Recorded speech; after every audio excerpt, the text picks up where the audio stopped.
I That saw was awesome.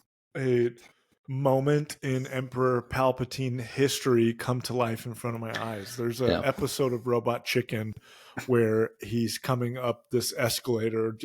It's like a 10-minute clip of him just slowly going up an escalator and stormtroopers going by, and he's stormtrooper, and he does it for 10 minutes and he gets super annoyed. Anyways, so I'm about to walk on the escalator and I see this hooded head pop up for a second. I'm like, oh my God, it's Emperor Palpatine on an escalator. And so I just popped my phone out and videoed him slowly coming up, like directly at me. And he saw what I was doing and he was so annoyed about it. But then the second I said, Stormtrooper, everyone around me started fucking dying laughing. And then he started laughing. So I was like, we just caught a moment of...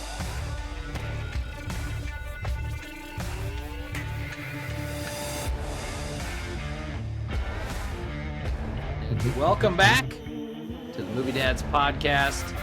We're your hosts. I'm Howie. Kyle.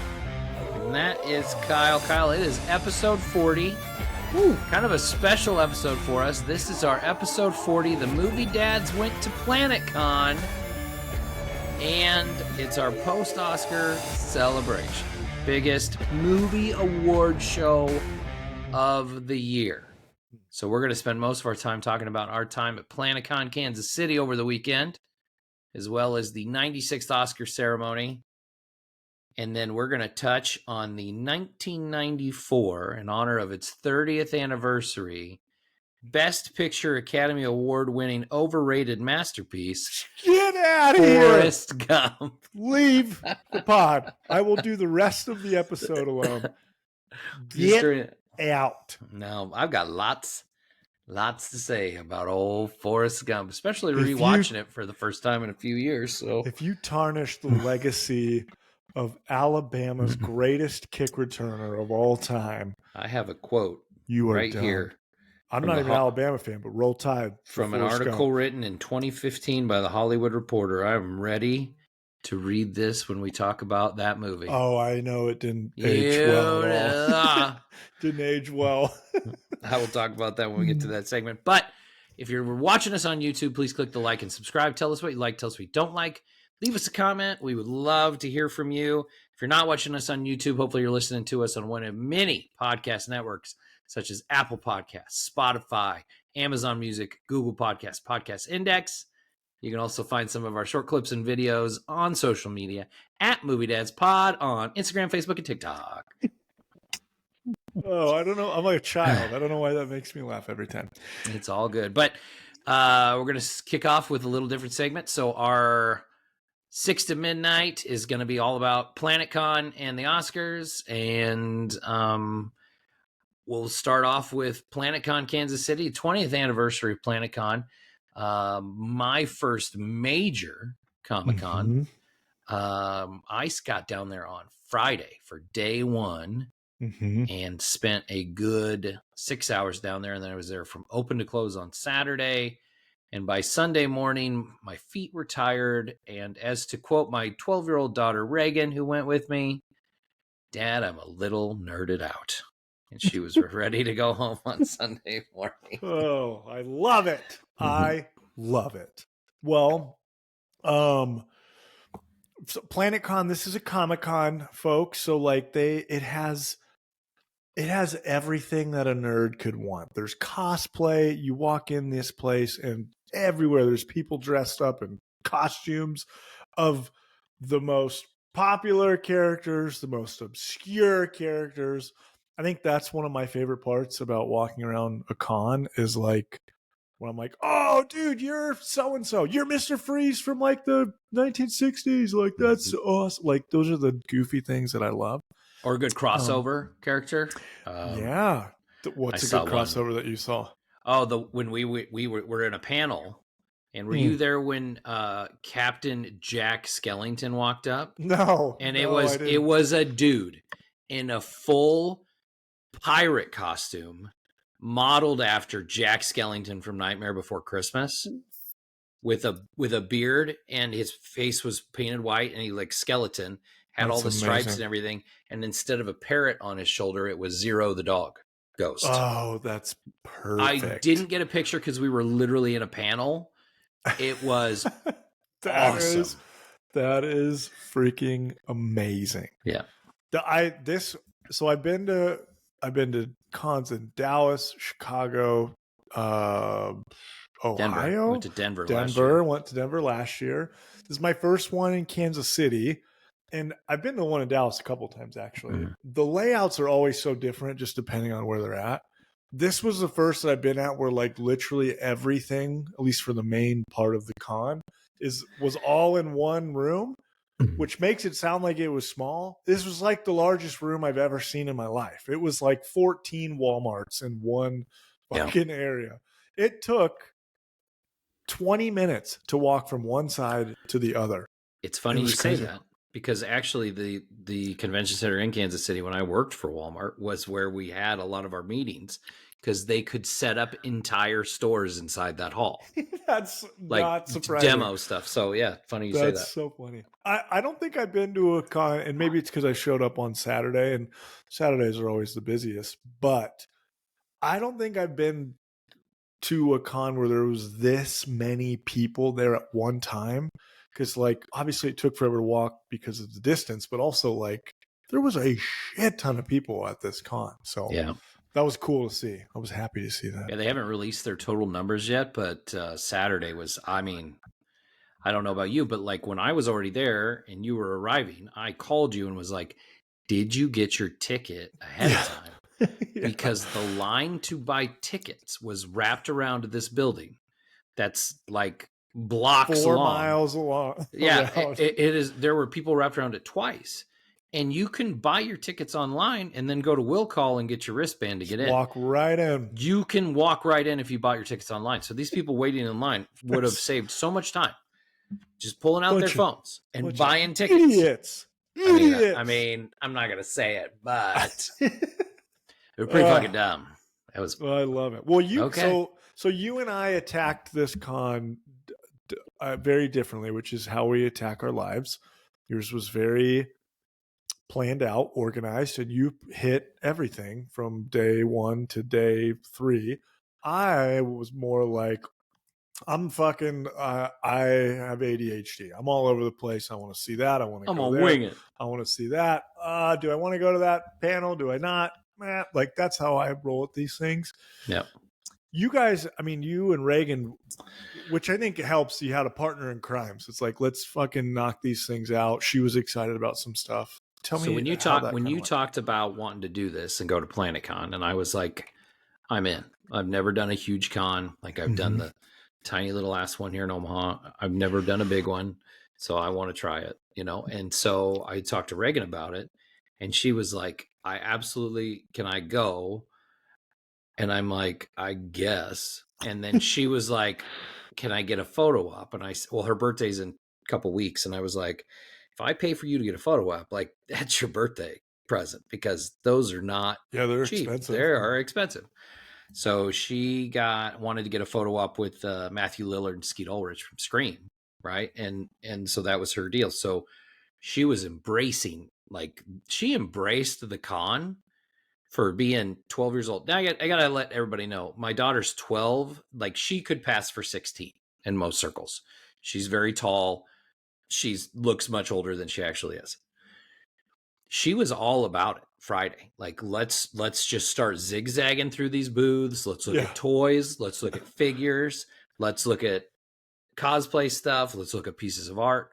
All about it. The first thing we did was we walked through Celebrity Row to get a glimpse of some people, right? And then we started doing our zigzag thing. And we were there the entire time.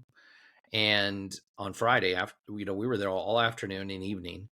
And the only panel that we wanted to go to Friday was to see Ian McDiarmid, who was Palpatine in Star Wars, which was at 7:00, and it went till 8, which was when the con ended on Friday. So that was our Friday. I mean, we did that. We went and saw his panel, which was awesome, by the way, for being like 79 years old, pushing on 80.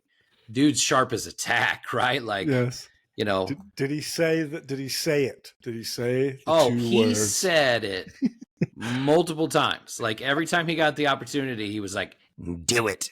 Do it. It was perfect. He even talked about like how when they were filming that scene and he's in the chair and he's like, oh, I was like, do it. And he's like, I don't know how many takes we did. And then finally my voice was getting raspy and I was just like, do it. And then of course, George Lucas was like, that's the one. And he's like, of course, but he told some awesome stories about, filming Jedi in the 80s. And then, when the prequel trilogy came out, how he had gotten the phone call and he was like, of course I'll do it. Like, I'm like, let's go. And then let's do it. Yeah, let's do it. He did. He kept using that whenever he got the chance. But then he talked about when J.J. Abrams called him for Rise of Skywalker and how he was like, okay, obviously, sure. I mean, obviously I'll come back if you want me to, but Palpatine has returned. You think about it, and as somebody that's as iconic as the Emperor and somebody that was in all three trilogies, I mean, obviously he was originally in Return of the Jedi. He got added into the special editions of Empire Strikes Back. Yeah. After the fact. But, somebody who's known a little bit for other roles in movies, mostly on stage. He does a lot of Shakespearean stuff. He talked about that. But as one of the most iconic villains of, pop culture history. It was pretty neat to hear him talk in front of a room and answer fan questions. So love that. I saw that was awesome. A moment in Emperor Palpatine history come to life in front of my eyes. There's an episode of Robot Chicken where he's coming up this escalator. It's like a 10-minute clip of him just slowly going up an escalator and stormtroopers going by and he's stormtrooper, and he does it for 10 minutes and he gets super annoyed.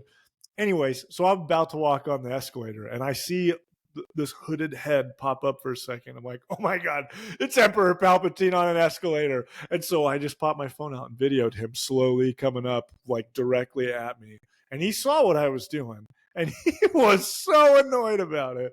But then the second that I said, Stormtrooper, everyone around me started fucking dying laughing. And then he started laughing. So I was like, we just caught a moment of history on camera, guys. So anyways, yours was way cooler than mine, but no, that's pretty funny. I saw the video too. That's great. But that was Friday. And then Saturday morning we got there, I don't know, half an hour before they opened. Waited in line, got right in, and the first thing I did was I knew Kevin Eastman was signing autographs at 10:45, opened at 10, and I was like, of all the people that I wanted to get an autograph from, I was like, I want to get an autograph from Kevin Eastman. And so I went. Who is Kevin Eastman, by the way? Well, Kevin Eastman is one of the two creators of the Teenage Mutant Ninja Turtles, who goddamn right turned 40 this year, by the way. 1984. He's only 40? The Turtles are 40. I was like, what? The Turtles are 40. Not right? Okay. The Turtles turned 40. So I took my, you're an idiot. I took my copy of Last Ronin. Took my copy of Last Ronin and I was like, I'm going to get that signed. And they do fast passes. So we were like 6th in line, right? Because we got there really quick. And he was there at 10. So he was starting early. He was 45 minutes early.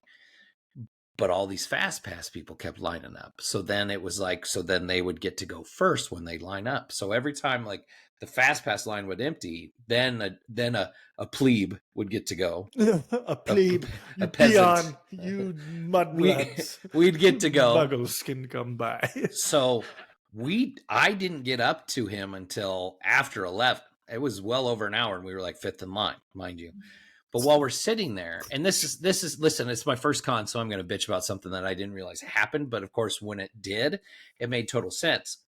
The Fast Pass people are all the comic book sellers that have issues of Teenage Mutant Ninja Turtles that they're now getting the author to autograph. And they're going back to their booths to sell it. To sell autographed copies. He's there. Yes. Yep.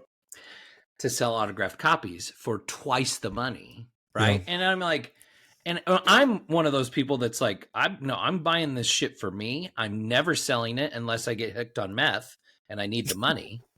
I'm never selling these items. These are mine, right? Like Reagan even asked me that. She's like, are you ever would you sell any of this stuff? And I go, no. She goes, so I can sell it after you die. And I was like, Yep, that's exactly right. But yeah, Stephanie says that all the time. We were with her dancers last weekend. They were talking about, because I had to go I went to a toy fair and a toy show when I was there in Chicago. They literally said, "Oh, Kyle, he just wants to buy his action figures," as she calls them. Fucking son of a bitch. But I was like, they're collectibles and they're worth money. I've got a ton that are very expensive. And she said, "Would you ever sell them?" Well, if we needed money, if I couldn't make a house payment, maybe. But you're right. I'm never going to sell these. So. Right. Anyways, all right. You get up there. So we're in line. And I'm like, and all these people, you could have 5 items. And I'm like, I've got one book I brought to get signed. So I like literally reached in my pocket and I hand my daughter $40 and I go buy me a Funko now. And she like runs over to the closest toy booth and overpays for a Donatello Funko. So I got that signed, which I gave to my son because he didn't get to go on the trip. So I gave him the Funko. And then I got my Last Ronin autographed on the cover, right? And then he drew a Ronin sketch, and then they certify it for you. Oh yeah, booth. That's fucking cool. Certifying at the you booth. Get an authenticity sticker. So I got that, and then of course because you can have 5 items, I had to get prints. Oh, that's a cool one. I didn't see that to get signed. Yeah, so I got this one. That's fucking sweet. And then I got you a Ronin one. Yes, which is fucking awesome because it's going to go with my Last Ronin figure on the wall, which I got some turtle stuff too for my turtle wall that is going to be created. I just haven't put any of it up yet. So, namaste. Thank you very much. Appreciate you're very welcome. Well, I knew you weren't there for that, so I wanted to make sure you got something cool signed by him. But that was, get something cool for you signed by him. But then, so we did that, and then she had her photo op. We ate lunch quick, and she had her photo op with Skeet Ulrich and Matthew Lillard, which was behind. Like, they were way behind on time. So it was literally like, drop your shit on the table, get in there, get your picture taken, and get the fuck out. Rushing people through. Literally, it was like you guys stepped in, stepped out. Like, that was your picture. Yeah, because that was when you got there. So then we caught up with you. But there was 7,000 people in line for that photo op. Yes. It was almost as if that was the most popular thing there, which is wild because there was a ton. It was, I know. Which we found out later. But we'll get to that. But so then that's when we caught up with you. That's when you were able to get there. Then was right around that time. And we got to spend a good few hours kind of walking around, looking at collectibles. And that was when it was the busiest. Like, it was hard to move. It was crazy. Yeah, we were in line shuffling through everything. Literally shuffling.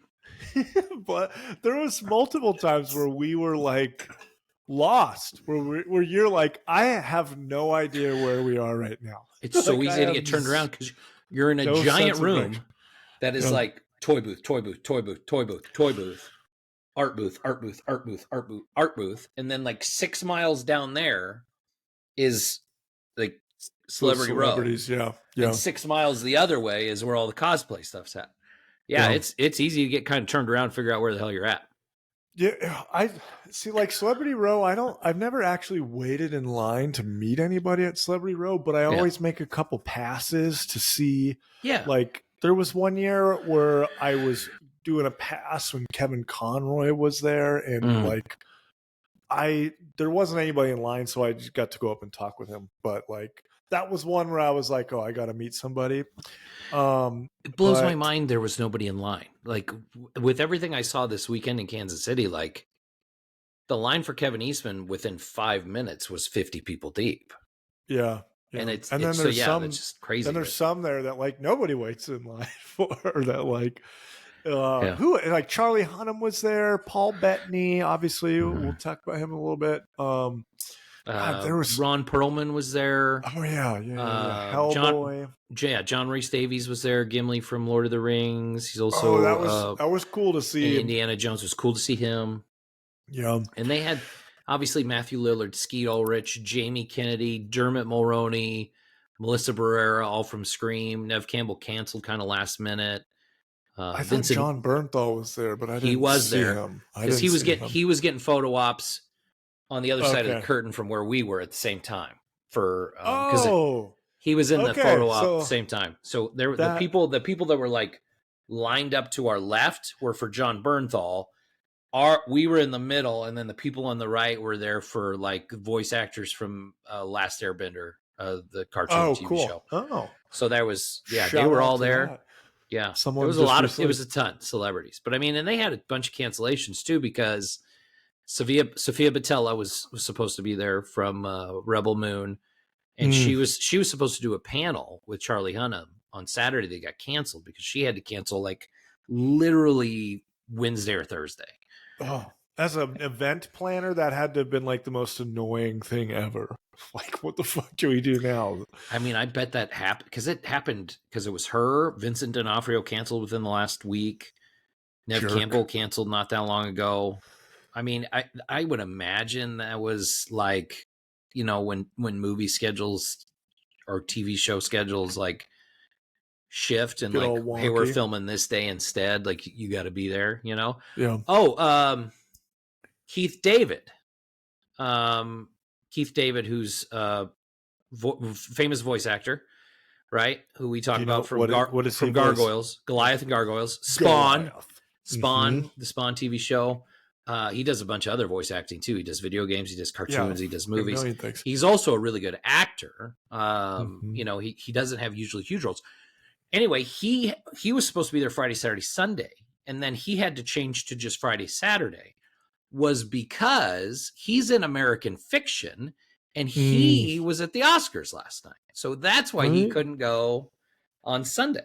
So, and it's kind of selfish of him to not do a Sunday con. So I would assume he got a phone call that said, "Hey, we're bringing the whole cast in for American Fiction.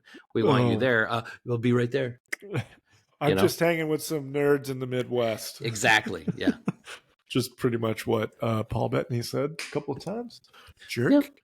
Yeah. I mean, I wasn't there as long as you were. Con was a ton of fun. Biggest thing I ended up, like my most proud thing that I bought was there was a booth that I was just showing you because we had split at this point because you guys were going to a panel. I was going to do some exploring on my own. But there is a booth. Its booth is also the same name as their Instagram, so go give them a follow. But it's the Real Art Collectibles, and real is spelled like movie reel, REEL. Real Art Collectibles. They had a super cool and unique booth compared to, like, there's a million artists and people doing like different random takes of characters all over the cons. But this booth particular, they like specialize in like movie posters and obviously some movie memorabilia and other random knickknacks. But they had like the coolest original movie posters. And I walked up, I was looking, they had an old return of Revenge of the Jedi poster, which I regret not purchasing. Yeah, I would have got that if I'd have seen it for sure. Yeah, so like, and they had another really old Star Wars poster. It's not really like popular or well known, but it's very dated to the time when it came out. It's just super cool. And then I looked down, and there was an original 1990s Golden 11 Ninja Turtles movie. And it was the original poster with like the 4 turtles looking out the manhole that's on also like the VHS cover. So I was like, I'm not looking at anything else. Take my money. I am buying this. So yeah, go check them out. Real Art Collectibles. That was the big thing that I bought that I was like, this is going to look great in my room.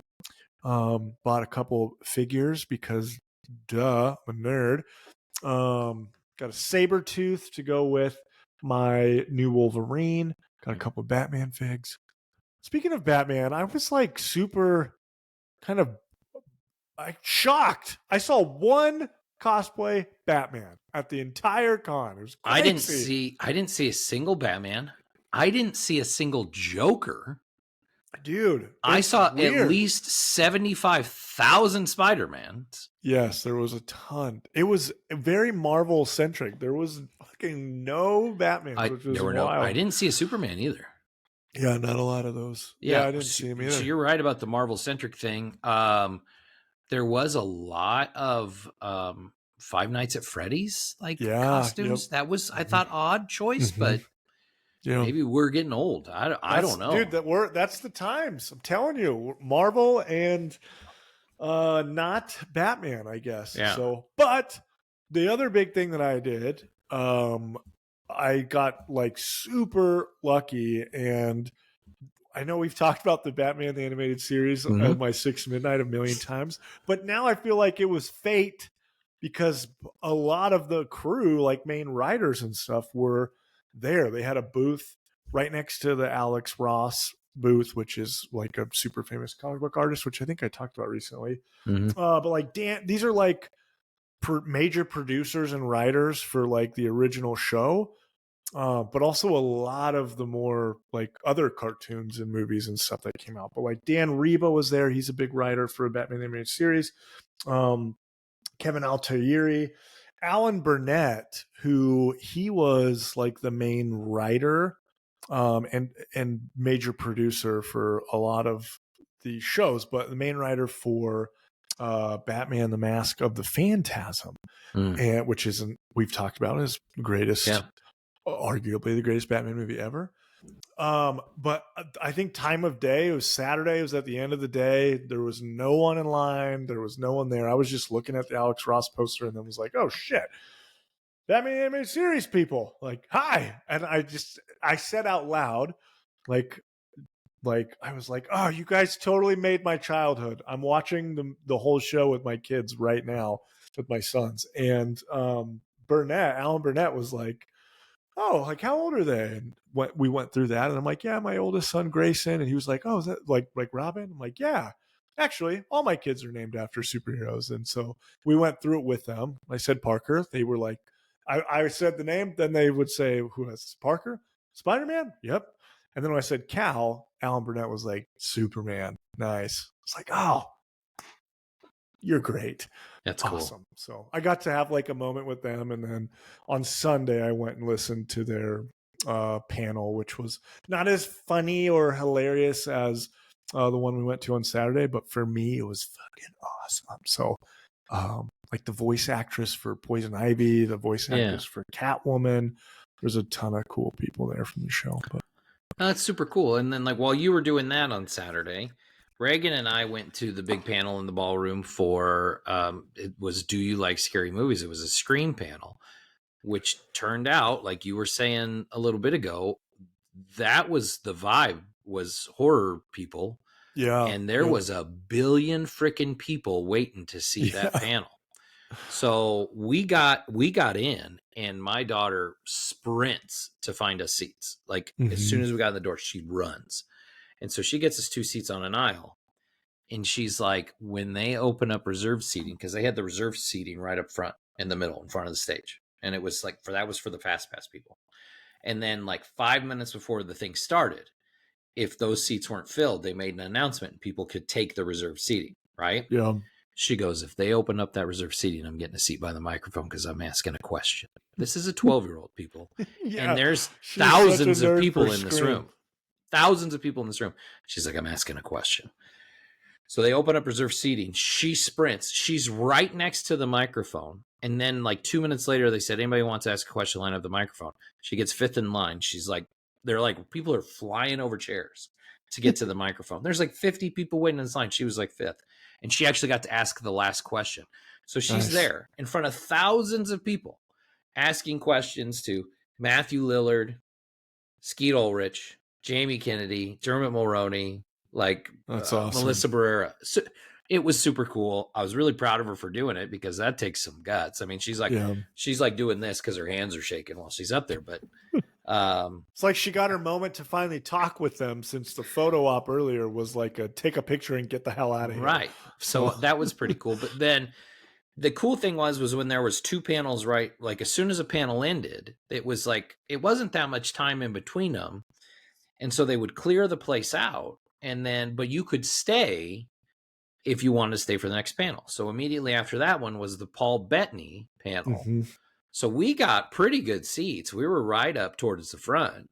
And then you came and met us, and then he did a panel, which I thought was actually pretty entertaining, because we thought, like, I mean, in my head, I'm like, they're gonna ask about Vision. They're gonna ask about doing Solo. They're gonna ask about movies like Legion or Preacher or Priest. He was a priest. We literally talked before about like, this is all just gonna be about freaking. This is gonna be about his Vision. It's gonna be a Marvel panel. And there were more. I hope should be. I wish they'd talk about A Knight's Tale. Reagan, if you go up and ask a question, make sure you ask about A Knight's Tale because they're not going to talk about it. Right. And like 5 people asked about A Knight's Tale, and like 2 people were asking about. Movie. 2 people were asking about Master and Commander, and I was like, I forgot he was even in that movie. Like, yes, it was crazy. It was cool. Like, A Knight's Tale ended up being what I feel like he talked about the most. There was some cool.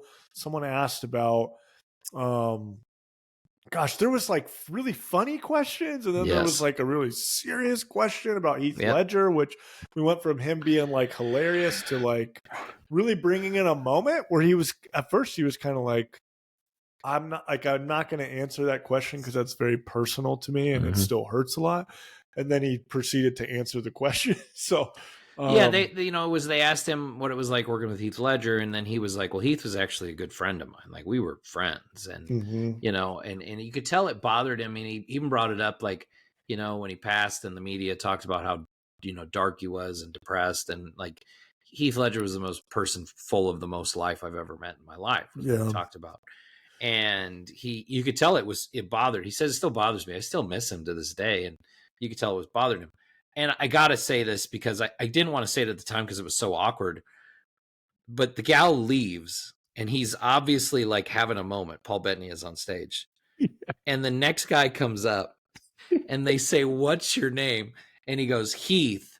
Yes. Not Ledger, obviously. And I'm right behind the microphone, and I can see myself on the freaking big screen, and I'm like, bro, I'm trying not to die from laughing. The most wild, like, serendipitous moment. Like, it was. We went from like dying laughing for an hour to then like this 5 minutes of somber. You couldn't hear a pin drop in it, and what he was saying was just amazing and beautiful. And then this fucking guy walks up and he goes, "What's your name?" "Heath." Obviously not Ledger. Everyone like was kind of laughing, but also like, what the fuck? Like, are you kidding me? Like, man, fucking weirdo. Yeah. Anyways, that was a good time. I thought that panel was awesome. It was way better than I thought it was going to be. And I don't know if it's because he's British or what, but I always think I feel like Paul Bettany makes these Marvel movies because he just doesn't have anything else to do at the time. But actually, he makes all these freaking genre movies. He really does. Like, you don't think about him being the bad guy in Solo because it's like the most forgotten about Star Wars movie ever. And then you like Legion, like where he plays Gabriel and he's got to defend the hordes of hell from, and Priest is a comic book movie. Like, he does all this stuff. Yeah. Yeah.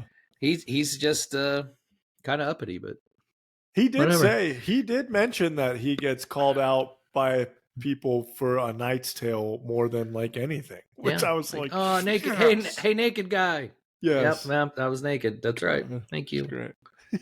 Funny.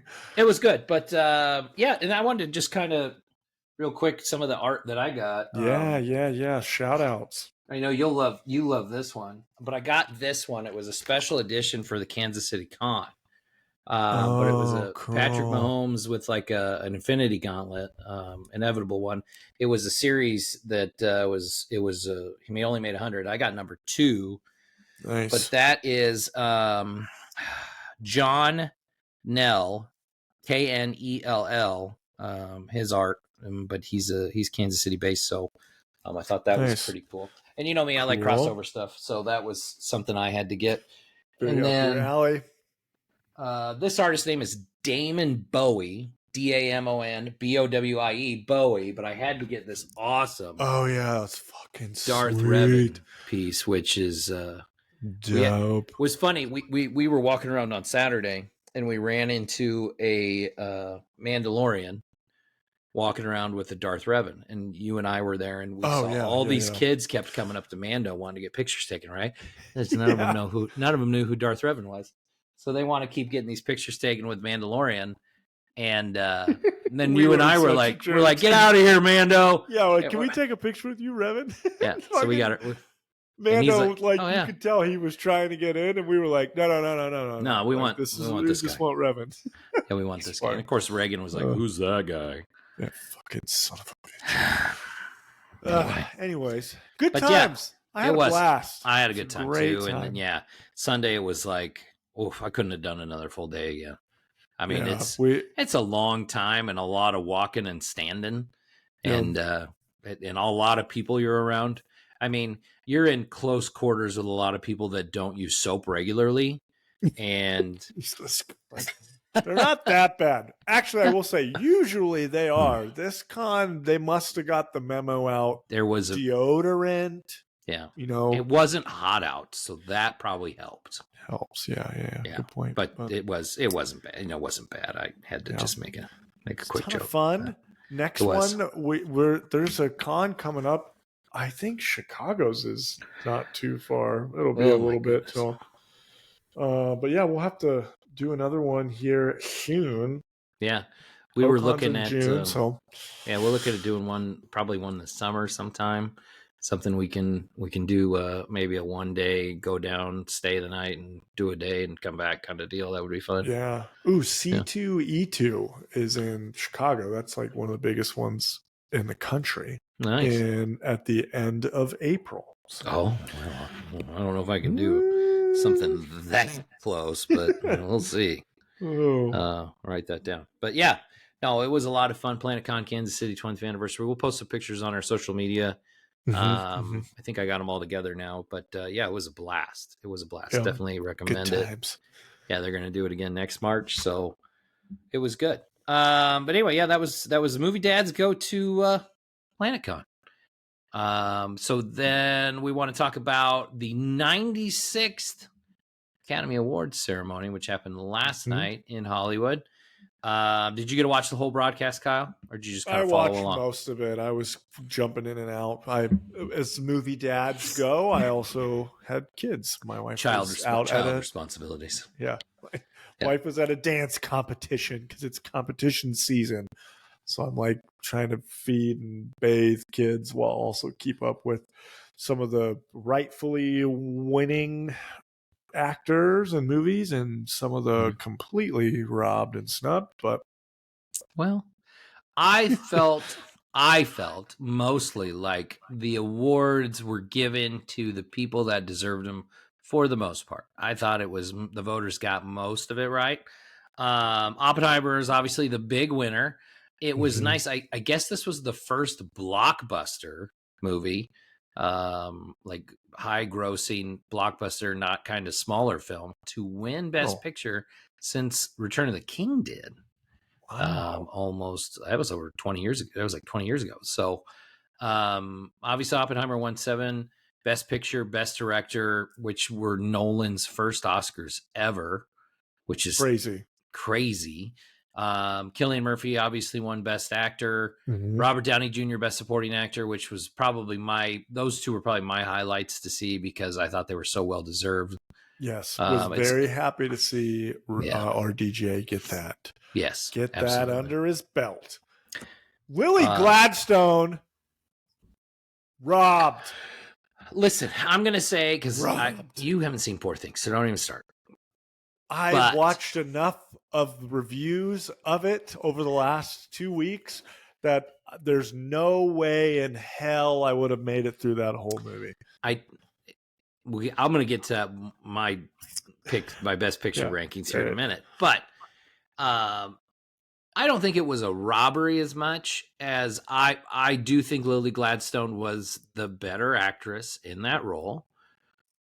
But I thought Emma Stone still did a great job. I just didn't like the character she played so much. But or the movie. The movie. But she did do a good job. Now, and like Poor Things did win several awards for like set design, I think art direction, which is That makes more sense. It is. And I when I watched Poor Things, I had a very like Terry Gilliam kind of vibe watching it, like Brazil, Baron Munchausen, like very. It's like you're in a dream. Like it's like everything is designed like a dream. It's very much like it's colorful. It's huge, but it's confined. It just feels like you're in this weird world, and that was. So I think those were I didn't have a problem with any of those. Okay.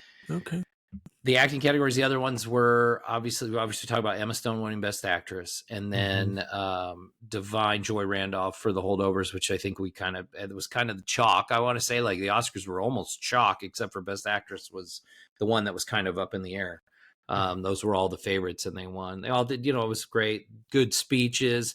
I liked the way they presented the acting categories with like 5 former winners, each one introducing the nominee instead of just showing a clip. It was like, they were talking about the actor and kind of just giving them their props and congratulating them on the nomination. And I thought that was really cool because you could tell that the nominees were like really kind of, happy about that. They could tell it really like touched them, getting these comments. So those were cool. I thought some of the other things that I just wanted to touch on about the broadcast, I thought it was really well done. Godzilla as a franchise won its first ever Academy Award for visual effects, which we talked about how awesome those visual effects were for a $15 million movie. For freaking $15 million lent and pocket change. The whole budget won those freaking Oscars though, which I thought was awesome. You can't believe that Godzilla as a franchise has never won an Academy Award before. That was it. It's crazy. Can you not believe that though? No, I can't though. But I mean, like, how many movies used to come out like back in the 60s in any given year? Like, they never won anything, nothing, like nothing. I'm still, like you mentioned, I was shocked that it wasn't even nominated for like best foreign language film or international feature, whatever it is. Yeah, whatever the fuck it is. God. Wes Anderson won an Oscar for a short film, which was his first Oscar win. I thought that was probably something that nobody really noticed, but I thought that was kind of neat because, like, Royal Tenenbaums is an awesome movie if you've ever seen that. Have you ever seen Royal Tenenbaums? The Life Aquatic with Steve Zissou. Have you ever seen that? You ever seen a Wes Anderson movie? Yeah, didn't he do? You know what? I'm thinking Wes Craven. I'm thinking of a different person. No, give me more Wes Andersons. Quick, fire them off. Grand Budapest Hotel? Yes, I have seen that. Okay. There you go. I have seen that. I've got one. Which makes sense. Like, no one would know that he won. As you said that, I was like, oh, yeah. What did he do? So, anyways. You're the cultured one on this pod. I am the more casual. So you didn't get to see the whole broadcast. Did you get to see the bit with Arnold Schwarzenegger and Danny DeVito? No, I did not get to see that. I did. Tell me about that bit. So I didn't see any clip about it. Arnold Schwarzenegger and Danny DeVito presented the award for best visual effects. They're the ones that presented it to Godzilla. But they walk out on stage, and they did a really good job of pairing people. Like it was either pairing people from old movies or they were pairing people in upcoming movies as presenters. It wasn't just like they picked 2 random stars to walk out together. So that was kind of neat. So obviously Arnold Schwarzenegger and Danny DeVito were twins, right, in the movie. So they walk out, and Danny DeVito's like, obviously they put us together because, and Arnold Schwarzenegger's like, because we both tried to kill Batman. Nice. And then Danny DeVito points and he goes, "Oh, he's right there." And it was Michael Keaton sitting in the front row. Oh, and Michael Keaton's like, and it was hilarious. I didn't see that. You got to watch it. It was awesome. I didn't see that posted. Oh yeah, it was my favorite part of the broadcast because it was freaking hilarious, and Michael Keaton was all about it. Oh my gosh. I saw a post today about Michael Keaton, like he gave like an update or definitive like upcoming Batman, like where if could he be back as Batman, but I didn't see that. I did see the like skit where they made John Cena come out on stage buck naked. That was it was like kind of viral today on like Yeah. people being like upset with that. A lot of people saying the Illuminati, like this is the humiliation ritual. Like he must have a big Disney movie coming up, which I thought was really interesting because after Cat Williams did that interview, like the whole world is upside down. Oh my gosh. But yeah, no, that was funny. He came out for costume design. He came out naked talking about how important costumes were. And I mean, if you're going to get a specimen of a human being to come out naked, it's why wouldn't you pick from Marvel? Why wouldn't you pick the guy that, used to shoot up roids all the time? But that's okay. Nobody knows that. We just all assume. Yeah. Great back genetics. To you got to look at that Batman thing though. I was thinking about one other thing is Danny DeVito says to Arnold Schwarzenegger, he's like, how did Batman defeat you? And he goes, oh, he, with love, with my wife, and Arnold was like, and Danny DeVito was like, yeah, he threw me out a window. So it's hilarious. This is the greatest bit, I'm telling you. But there was that. And then, yeah, you talked about John Cena. And then I think Ryan Gosling was probably one of the best parts of the show when he came out and he performed the I'm Just Ken song from the Barbie movie. So that was cool. Gosling is a treasure. He is a national treasure. Absolutely is a national treasure. I do enjoy him. He's Ken enough for me. Sorry. He is Kenough. I should have worn my Kenough sweatshirt that I got for Christmas. My friend Bradley. I did not know you had one. My Bradley, the Dune nerd, she got me this super brightly colored tie-dye Kenough sweatshirt, so I should have wore it for this. That's pretty. It's pretty amazing. If we ever do a Barbie episode, I'll wear it. Oh, all right. Well, so maybe. Never. So maybe. Did you tell Bradley you downloaded the audiobook for Dune? Yes, we were texting back and forth all week. Nice. So it was funny because you said that to me while we were at the con, and I had actually just downloaded Dune and Dune Messiah on the way driving down to Kansas City. I downloaded both of them. Yes. I had 2 credits in Audible, so that was I mean the book. I love the movies. I did not read the book, but now that I have seen the movies and getting the book with it, I feel like it's making the movie better for me. Also, speaking of Dune and last week and Bradley and everybody, we got barbecued for the way that we pronounced almost everybody's everything. All I got was text. Nobody said anything about what they thought of the episode or the movie. It was like, Jesus, could you say chonies one more time?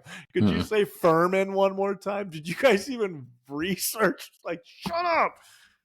Listen. Yes. Listen. This is a podcast we do in our spare time. We both work a fuck ton. We both help raise our children. And we do this for fun. We have like 140 fucking followers on YouTube. You can criticize us for saying shit the wrong way all you want. But we ain't getting fucking paid. So so we'll call our chonies. We'll call our underwear as much as we want. She can suck my chonies. Okay, sorry. Back to the Oscars. We have diverted. We are off course. We are both tired from PlanetCon. That's what the problem is. When you texted me about the pot, I thought that same thing of like, oh my God, I'm dying. I'm so tired. I was thinking, here's the deal. Like then otherwise we got to record and I have to edit tomorrow. And I really don't want to do both of those things tomorrow. Yeah, we're good. We're in a groove. We're good. Crushing it. Anyway, so like that was kind of the Oscar telecast. I thought it was good. I thought it was, pretty simple. I was happy to see Oppenheimer win. I didn't have any issues with anything on the broadcast. I thought it was good. No controversial slaps. No one got hurt. No one. Nothing weird. Nobody didn't screw up. They didn't screw up reading the wrong award. Anything like that. I did get to see all 10 Best Picture nominees. So I was going to run through my list on what I thought I was going to rank them from 10 to 1. At number 10, I had Poor Things. It's not my kind of movie. Listen, when Henry Cavill came out not that long ago, I think it was within the last 2 months, and he came out and he said, I don't think that sex is big in movies. I don't like it. I've always been that way. I don't like it either. And this movie is basically about a woman that realizes the sex feels good because she's got the brain of a child and she just It's everybody. And Yeah. it's Nothing like a movie where the main actor or character has the brain of a child and is banging everyone for the whole movie. So. And there's more to it because she develops a personality, and I know that's not what the whole movie's about, but it's not my thing. I didn't like it.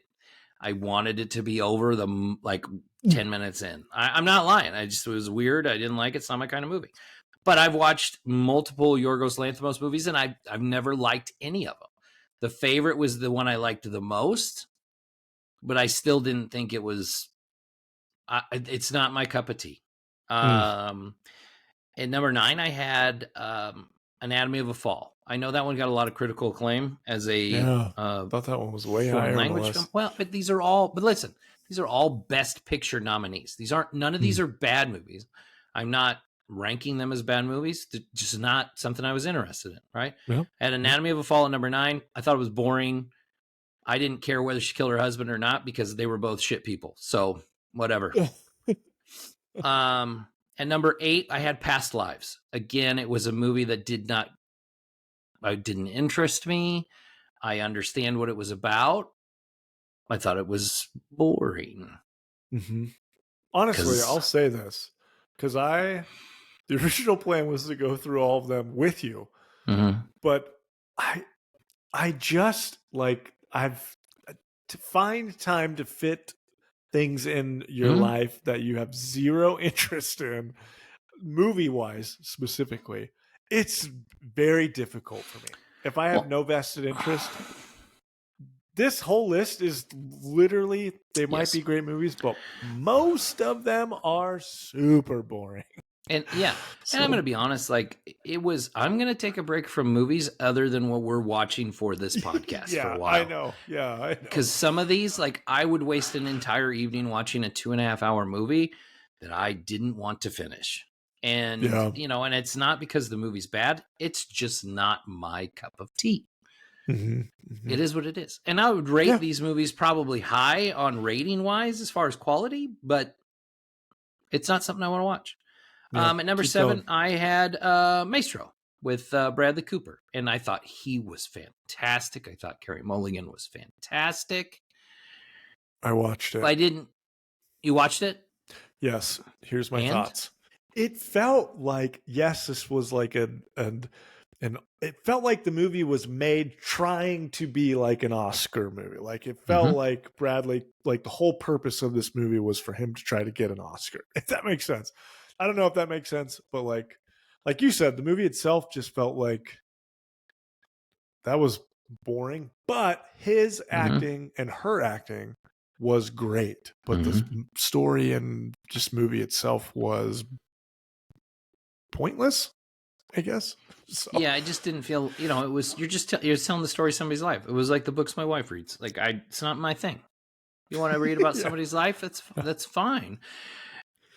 Oppenheimer was a biopic as well, but it told a totally different kind of story. And it was something that was a lot more interesting, had a lot more going on in it. And it's not a bad movie. It's just, I would rank it at number 7.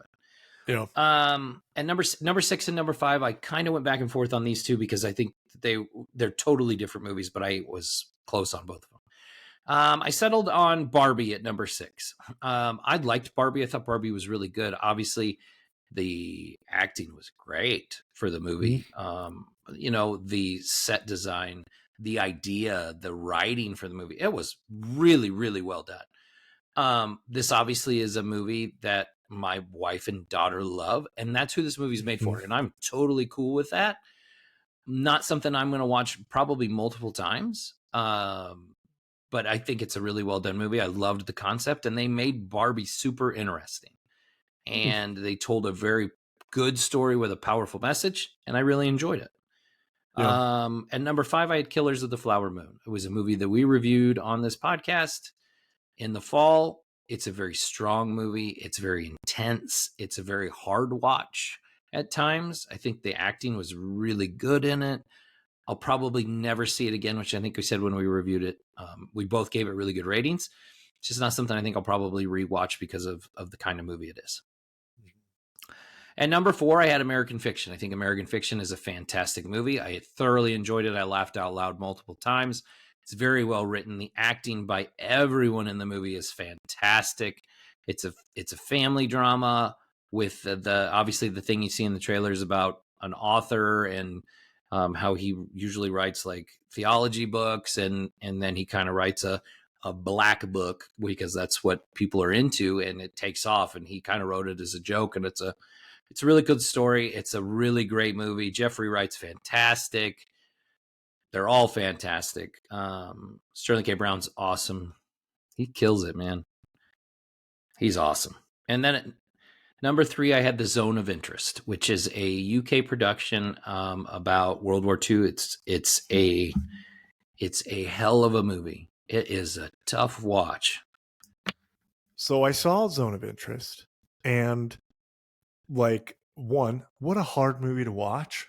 Like, watching essentially a family just living like their dream life, their normal family lives right next door to like the biggest atrocity in the history of the world. Yep. Like, I mean, obviously I know that's literally the point of the movie, like the contrast of the two things and how eerie and weird and like horrible it is. Yes. But I don't know. It was a very hard movie to watch, but I'm glad I watched it.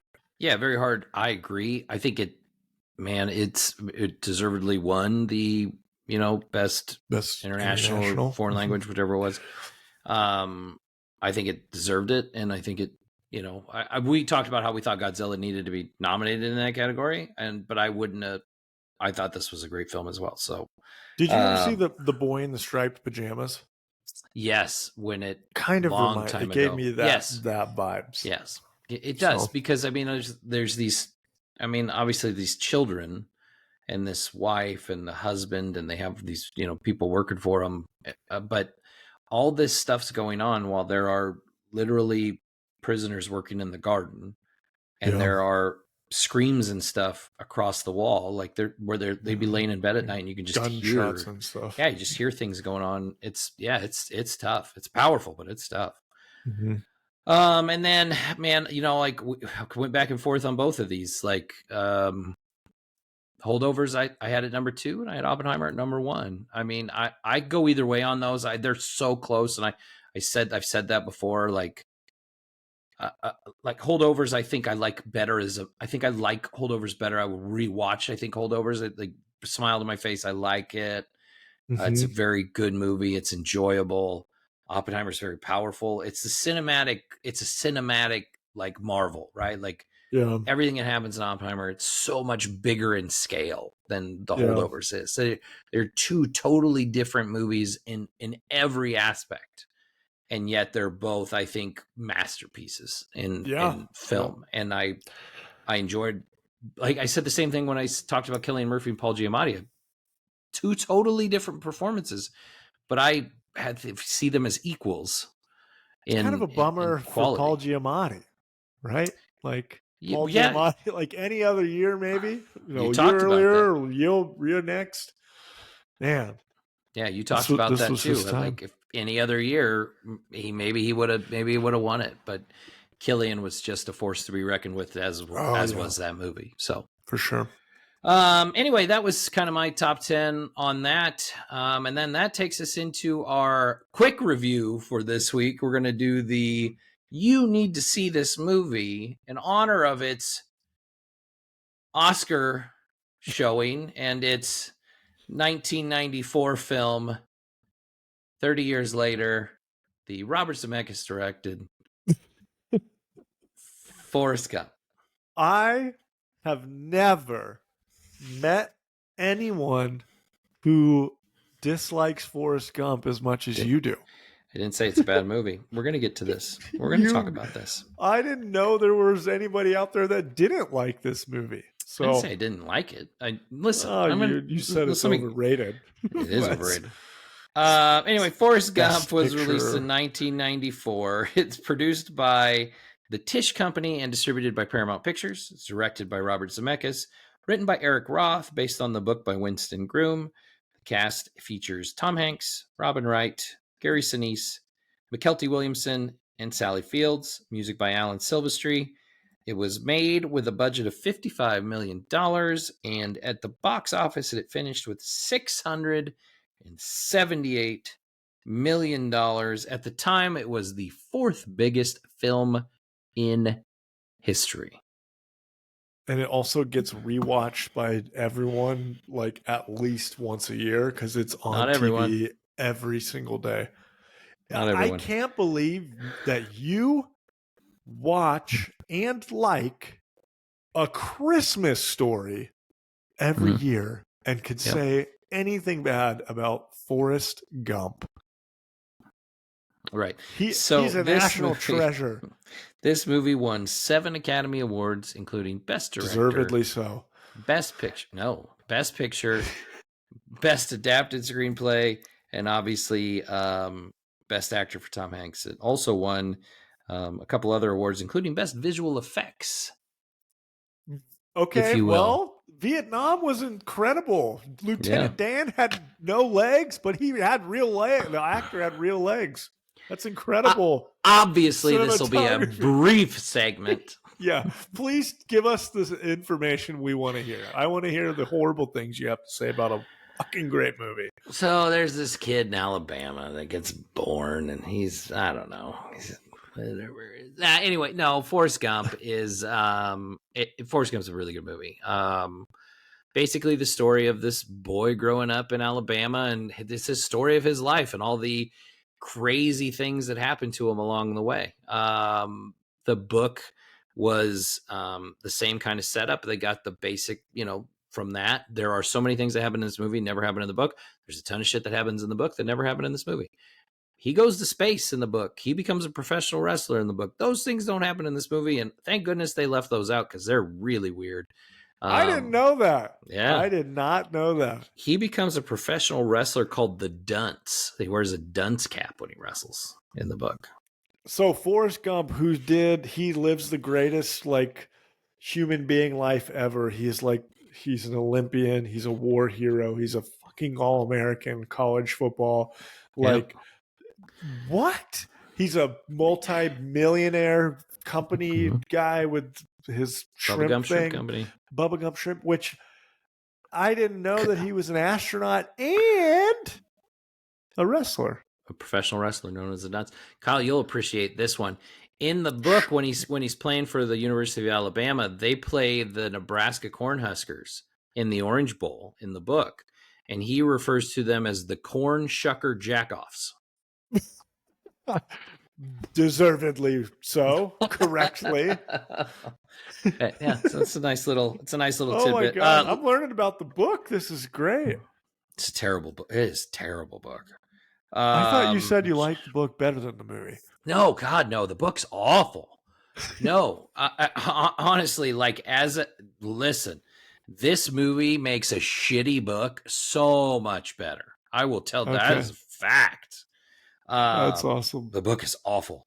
I will say this,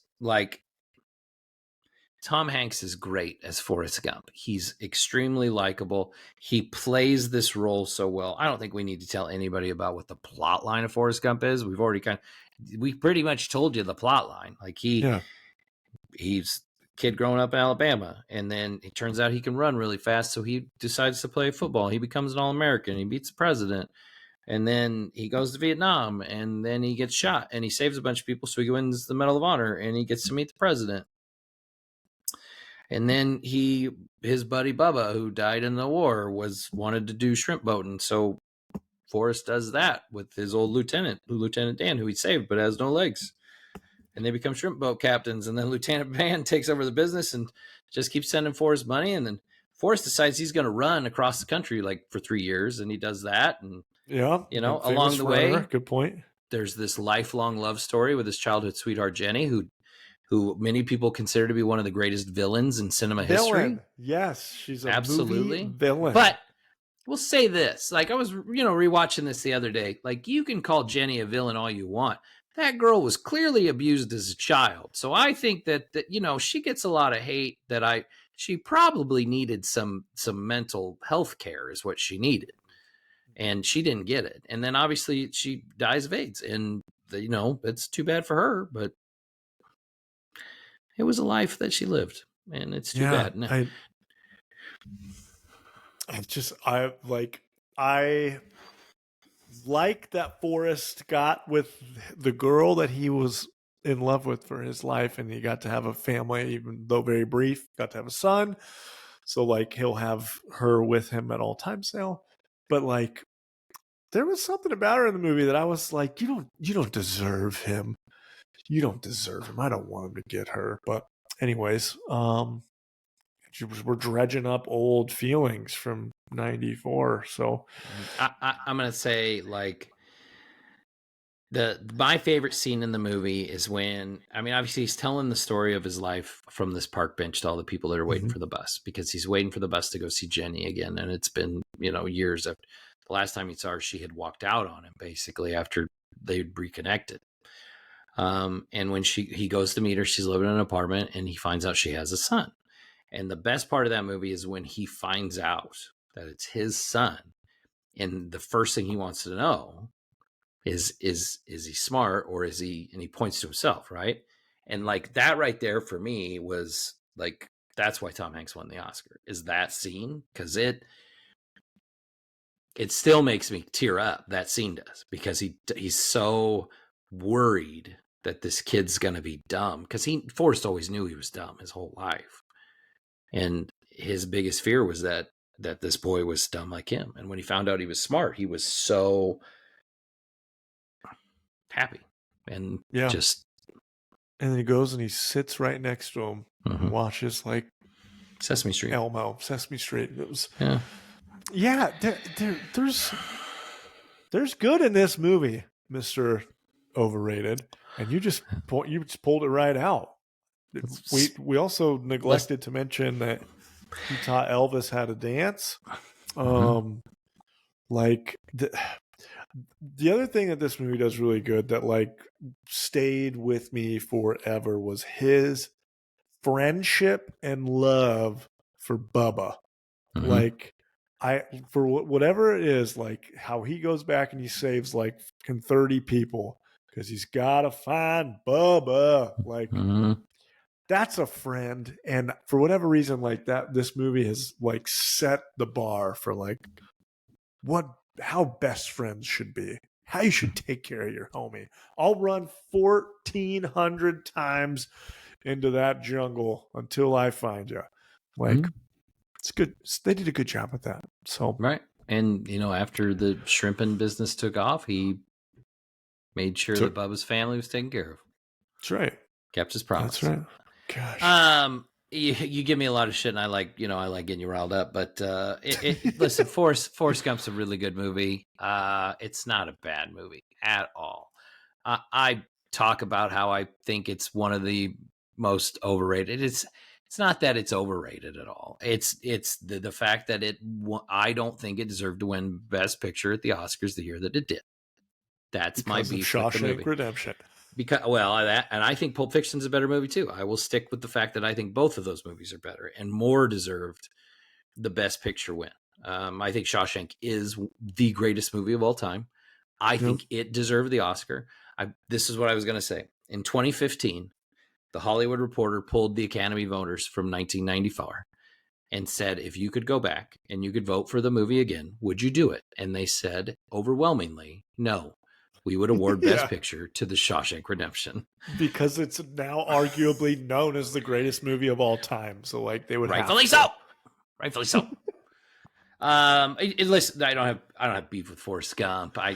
It's not the movie's fault. Listen, I think Robert Zemeckis, I think that was a little bit of a payback Oscar for him. That's my thoughts on it. For what? For all the classic movies that he had made up to that point. He never won an Oscar. I mean, it was like, Spielberg or Ron Howard up there, one of these great directors that's never won an award, and they're finally getting their flowers, and they finally made a movie that was good enough, and so they decided, we're going to make sure he gets it. I think that happens. Yes, that was his Leo 100%. In the Revenant moment. I think that's a thing, and listen again. The movie's to me, it's an 8. It's not bad at all. It's a good movie. It's considered an 8. It's a great movie. There's movies on my 10 Best Picture nominees list from this year I ain't giving 8s to. I feel like it deserves to be a 10 based on just how great a movie it is and how often like I've watched it in my life. I'll see it at least once a year without even planning. But I'm gonna give it a 10. It's a 10. It's a 10 movie. Best Picture, 30 years later, well deserved. Cool. I used to love the war scene, the Vietnam. He's a football star. He freaking loves shrimp. I love shrimp. Come on. Like, He loves shrimp. I love shrimp. It's a 10. It's a 10. Yeah, Lieutenant Dane, ice cream. Like, come on. Some of the greatest movie lines of all time came from this movie. Oh, it's a very quotable movie. The soundtrack's amazing. Yeah. Like the songs are tremendous. I didn't even mention it, but Alan Silvestri's score is great too. Like, you know, that Forrest Gump has the 2 themes. It has the feather flying theme, which everybody recognizes, and then there's Forrest's theme, which is like where he's running. Super and it's memorable. Oh yeah, like you hear that and you know that song right away. Like you, yeah, it's a great movie. It's gonna go down in history as one of the most iconic movies of all time. I just feel like it was overrated. It's just my thing. I love it. My thing. But anyway, that's our very brief 40th anniversary review of Forrest Gump, because we've already talked so much on this episode about other things. But yeah, well, that's a special episode. It is a special episode. Absolutely. So that takes us into my favorite segment. There can be only 5. Only 5. We're only doing one category this week, and that is because we are officially doing our 5 best movies of 2023, because it's the Oscars. Award season's over. We've heard it. We've seen them all. We've heard the buzz, and now it's time. These are my 5 best movies of 2023. At number 5, I had Godzilla -1. Boom. And Godzilla -1 is a tremendous film. You cannot look at this as a Godzilla movie. It is a World War II or post-World War II like epic about loss and failure and trying to live in post-war Japan. And there just so happens, I've never seen in a movie before. That was it's not something you do see, right? Like it's how some of these people coped with it, and the fact that you talked about him in your performances of the year, but the main actor and how he dealt with the fact that he basically was a coward and failed as a kamikaze pilot because he was too scared to go through with it. And then all these people like loathe him because they find out that he was that way. And he has this big redemption arc about, like he's going to do everything he can to support this orphan that he, found, and the a woman that was left basically homeless because of the war. And it's a tremendous movie, and it just so happens to have Godzilla in it. It's wild. It's wild. You really need to see it if you haven't seen it. But Godzilla -1, number 5. And number 4, I had The Zone of Interest. We just talked about this movie. There's a new one for you. It's very powerful. It's a very well done movie. I think it's a movie that everybody should watch because it's crazy to see this world that these people are living in. And obviously, like these are children whose father just happens to be the commandant of Auschwitz concentration camp, and how they're going about their life, playing in the pool or running around in the garden or playing in the creek, and the things that they interact with. Like there's a scene where the 2 little boys are like, they're going through gold teeth in bed. that they've been given to find pieces of gold. And these are teeth that have been removed from Jewish prisoners. And there are tough scenes. One of the most powerful scenes is the dad's fishing in the river, and he feels something brush up against his leg, and it's like a piece of a jawbone or a skull. And he realizes that like the water has now been polluted with like the cremains. And he gets his children out in a hurry. And then the next scene is them like back at the house, like scrubbing their eyes, like washing them, getting the cremains off of them. He's coughing up ash. And my favorite, and it's all this is so powerful. My favorite scene of this movie is at the end, where they basically like they cut to like modern day, and it's like the people cleaning the museum, right? And it's like they're just like they're vacuuming or they're cleaning the windows, and it just kind of pans, and it just shows like the room's full of shoes, all these prisoners, these shoes. And well, man, it's intense and it's powerful, and boy, did it deserved all the accolades it got. It's an amazing movie. I mean, the way you just described it, I feel like I have never been to there, but like my wife has visited like on a school trip, but anyone I've met that's been there, they talk about it just like that. Like it's obviously it's such a horrible moment in world history, but it's like left this like in huge mark. And so I thought that was cool that the movie really captured and gave you that same kind of powerful invoking of emotions of like, right. God. So anyways. I agree. Anyway, I had that at number 4. Number 3, I had Spider-Man Across the Spider-Verse, which I've talked about most of the year. Great follow-up to the movie we just talked about. Totally different. But I had Spider-Man at number 3. You and I kind of texted a little bit last night. Obviously, Boy and the Heron won Best Animated Feature at the Oscars. It had won. Oh yeah, that was a robbery. That was a robbery. I haven't seen it. I can't say that because I haven't seen the Boy and the Heron. And as much as I want Spider-Man to win that, and I know it's like one of the greatest superhero movies ever made, and I can't find the Boy and the Heron playing anywhere to see it, so I couldn't even have a rightful opinion. I can't say it was a robbery, but I'm hard pressed to believe that the Boy and the Heron is that good. I mean, it must be, but like I'm gonna see it, and you know, I'll have thoughts on it when I do. But Spider-Man's tremendous. And then just like I did with my last list, I Holdovers is number 2 and Oppenheimer's number 1. It's a 1A and it's a 1B kind of deal. They're the 2 best movies of the year, in my opinion. Again, like when we did our episodes on both movies, I think I gave Oppenheimer like a 9.5 and I gave Holdovers a 10.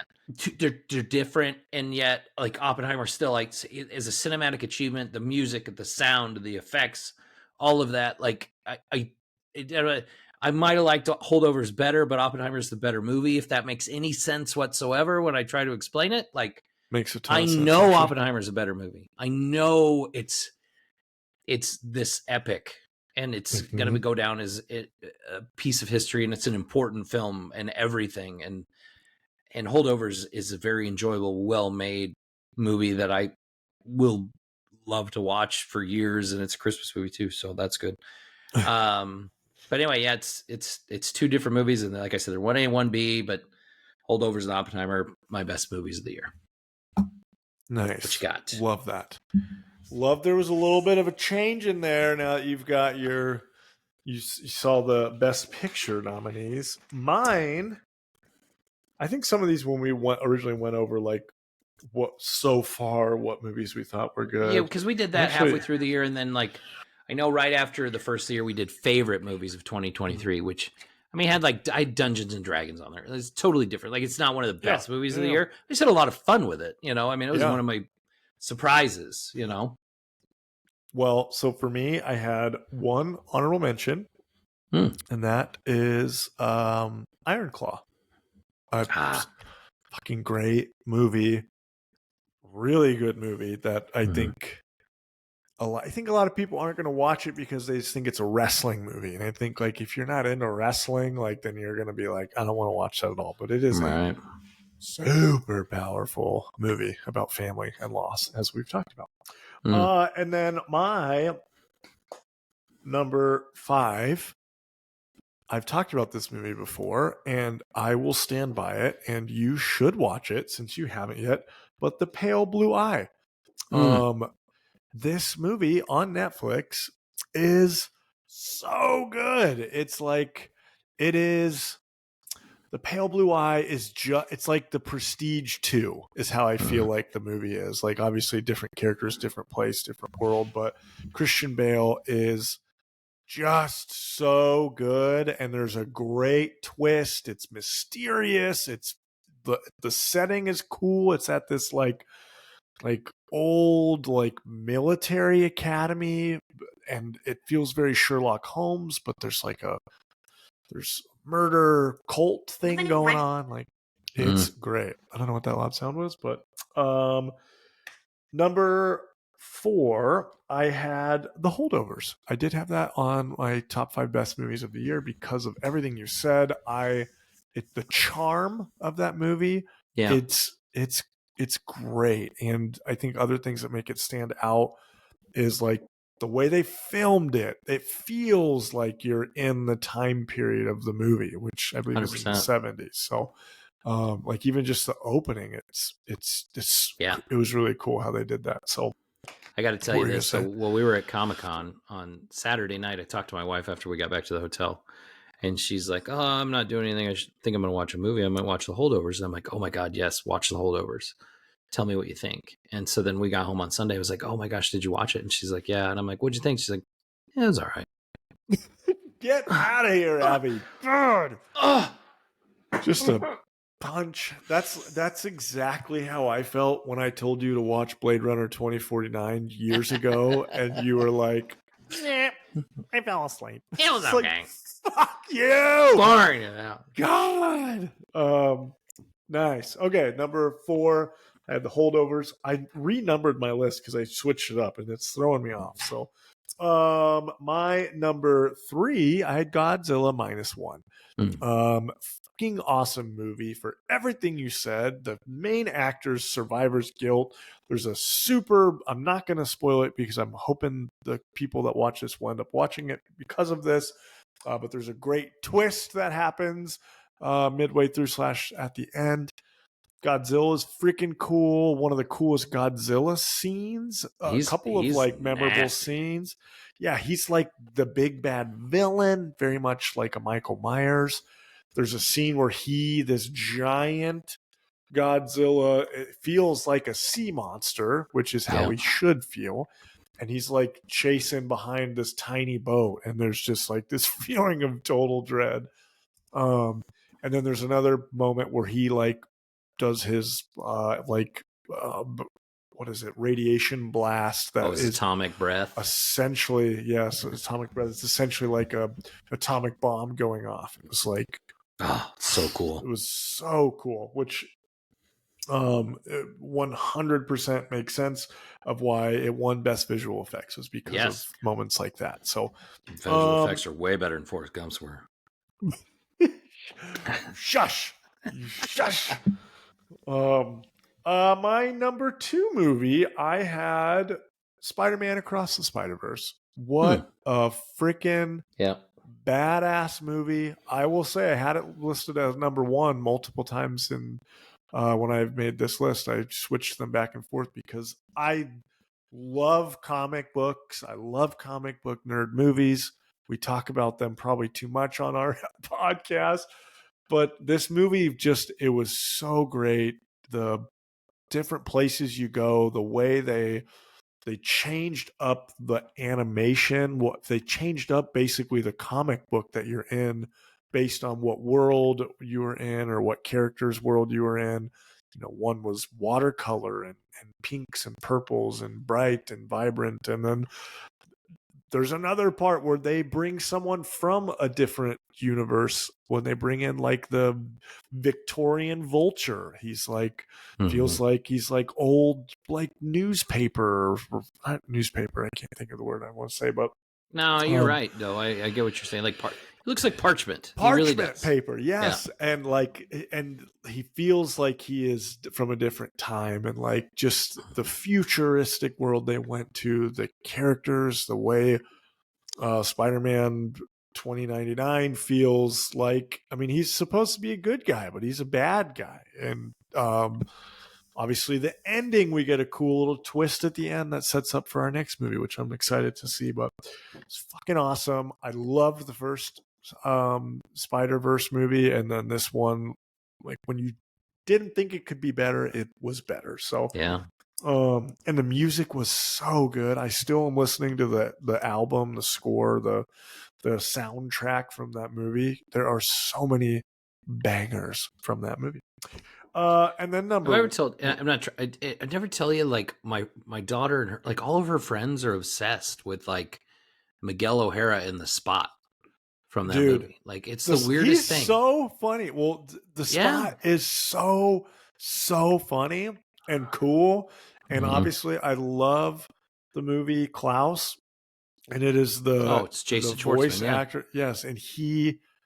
When I didn't realize that going into watching that movie, and when I first heard the Spot talk, I immediately was like, "Oh my god, it's the guy from Klaus!" Yeah, and like it just drew me in. And he is funny, but he also has a really cool character arc. Yes, where he becomes all powerful, and obviously we still have yet to see how that arc ends. But he basically is like this bullied, made fun of dude that. He's a joke side character, and he's like, "Oh, I'm a joke side character. Then watch this," and then he becomes this terrifying Thanos type thing. And then best freaking score of the year, just the most amazing, complete movie of the year. Oppenheimer as my number one of 2023. Deservedly won Best Picture. Deservedly won a ton of Oscars.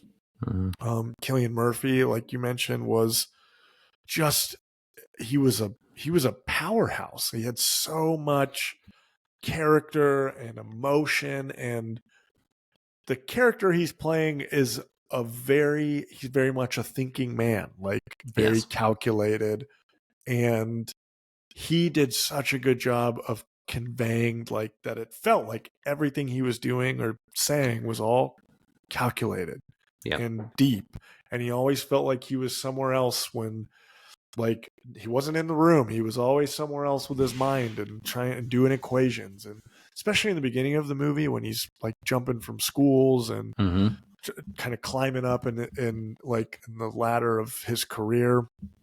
He's just, it was cool. They did a great job of making him feel like this epic human, and he was that in real life. And a movie we all know the ending to. We all know what's going to happen at the end. We all know the big bang, but it still had this like just this feeling the whole time of like, when is it going to happen, or are we going to get there? And this is building more and more and more. I thought it was actually, there was some really good humor moments, a lot of funny moments in the movie, like when him and Matt Damon are talking about like the probability, and he says like 0.00 like something 99 or something percent chance of the whole world blowing up, and he's like, what do you want me to say? Like, what do you want to hear? And he's like, 0. I want to hear 0% chance. Like, I want it that the world is going to end. Matt Damon. So I thought there was some funny moments in there that I don't think get talked about a lot. So, ton of amazing actors in it, like that weren't even in it for more than a scene or two. That it was just great. So, like you've got Oscar winners that are in that movie for a scene. Casey Affleck, Rami Malek, like. They have a few lines of dialogue. That's it. Yes. We got the return of freaking 2000s Josh Hartnett. Like, thank you. He's great that movie too. Yeah. So awesome.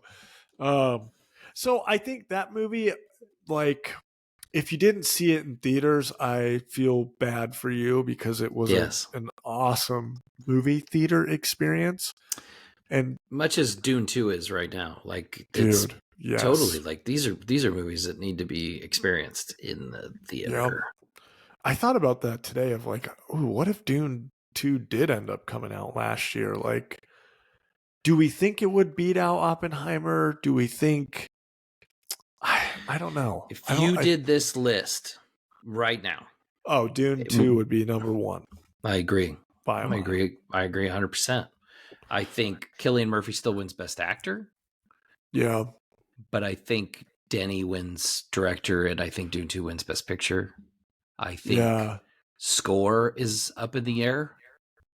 Either one. Because Dune 2, I was just texting Bradley, my Dune friend, about the score.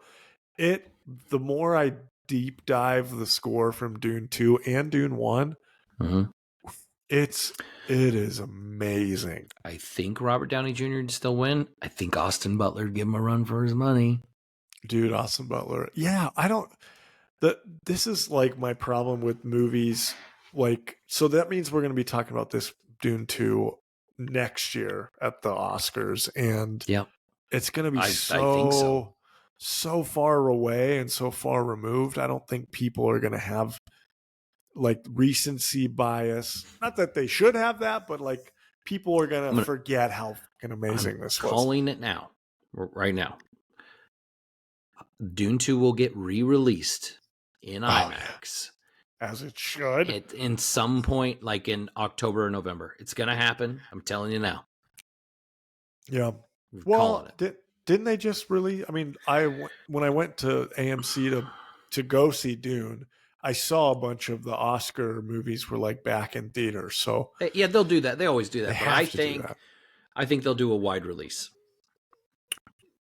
Yeah. I think they'll do a wide release again later in the year. And for those of you who didn't see it in theater or IMAX for that matter, like you need to see teeth chattering. Yes. Epicness. I saw there's 40 theaters out there. I don't know if there's any in our country, but I know internationally it's big. Where like the chairs move and like rumble and rock. And someone posted a video of them watching Dune during like the worm ride. And they were like, this is the greatest movie experience of all time. Like, literally looked like they were riding the worm. Yeah, I'd watch that. So, yeah. But yeah, that's my list. I'm sticking to it. Good list. That's where we're at for our best pictures of the year. We're done talking about these movies. Now they're dead to us. Yep, never again. Man, whatever. No more rehashing that. I like your list. That's good. I think very similar lists. We agreed a lot on what the best pictures of the year were, the best movies that we saw. So that's great. It kind of takes us to the end of the episode. Fun episode. I love talking about PlanetCon. I thought that was great. Kind of talked about the Oscars, which was a lot of fun. Maybe next year, if we do the Oscars, we'll wear tuxedos. Because we'll have, I love that. Because we'll have 2,000 followers, or we'll have more. Okay. After this Forrest Gump episode goes viral. It's going to be my rant talking about us not doing research on shit. You know what research you get? There's the research that you get for every episode. I ain't worried about pronunciations. I ain't doing pronunciations. Maybe when I listen to the audiobook all the way for Dune, then I'll start pronouncing stuff correctly. So Zendaya keep making that face to me in the theater. She's mad. All right. Thanks everybody for listening. That was episode 40 of the Movie Dads podcast. Our PlanetCon recap, Oscar recap, and the 1994 Best Picture Oscar winner, Forrest Gump. If you're watching us on YouTube, please click like and subscribe. Tell us what you like. Tell us what you don't like. Go ahead and leave a comment telling Kyle that I'm right about Forrest Gump and that Shawshank is the better movie and deserved all the awards. If you're not watching us on YouTube, hopefully you're listening to us on many podcast networks such as Apple Podcasts, Spotify, Amazon Music, Google Podcasts, and Podcast Index. You can see some of our short clips and videos on social media at Movie Dads Pod on Instagram, Facebook, and TikTok. We will be back next week for episode number 41 as we prepare for Ghostbusters Frozen Empire. Next week, we will be revisiting the OG Ghostbusters, also celebrating its 40th anniversary, the 1984 absolute comedy, horror, whatever, classic Ghostbusters. It's a classic. We're gonna talk about it. Anyway, thanks for listening. Thanks for watching, everybody. And we will see you next time.